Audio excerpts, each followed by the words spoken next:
In this episode, you'll learn from a professional running physio/physical therapist what a side plank with leg raise exercise or workout is for runners, why it's so dang important and usually forgotten about by runners, what muscles it works, how to make it harder/progress it, how to avoid doing it wrong, a few secret tips, tricks, and hacks, and a bunch more. Let's get into it.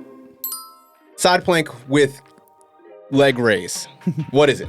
So I love this exercise. It's a good, again, bang for your buck exercise. We're working lots of muscle groups.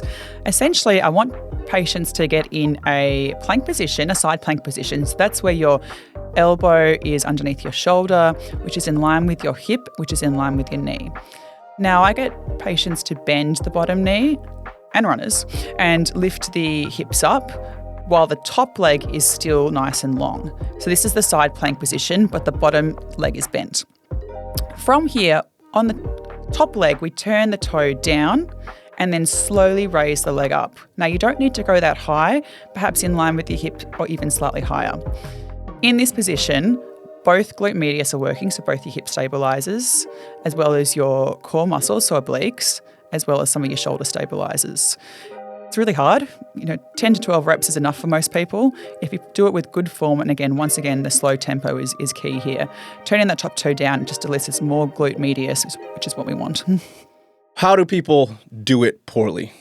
A common one I see is where their hips are too far back when they go to lift up into the planks. They're on a kind of funny angle from their shoulder to their hip, then back to the knee. Second common mistake is doing the exercise too quickly. Third common mistake is not turning that top toe down. All right, and workout example? So work out with this one. Because you're working both glute medius in this plank position, as you abduct or raise that top leg, your bottom glute is stabilizing, the top one is moving. So they're both big fatigued in the first set. So I usually say 10 to 12 reps, and then you need to rest at least 30 seconds before changing sides to form the 10 to 12 reps on the other side. And I would say 2 sets of 10 to 12 each per side, but ensuring you're resting from side A to side B. Does that make sense? No, it makes a lot of sense. Yeah. And to be honest, that whole toe turn down thing, you did that with me when we were filming in the park. Oh my God. Yes. And I literally it felt like I was frozen. I was like, I can't do this. This is how you were like, this runners is are always trying to feel your glutes. This is one where you can really feel your glutes. And if you can't, that's where you're not doing the exercise right. Yeah. All right, so went over a lot today, and while this is kind of like a really good foundation, I call it basic strength exercises. We went through 3 leg exercises that you think are pretty important. Body weight only, no gym required. 1 arm push-up, which is very, I'd say not comprehensive. It's a compound, right? Yeah, the push-up is compound. Yeah. So meaning that you work a lot of different muscles.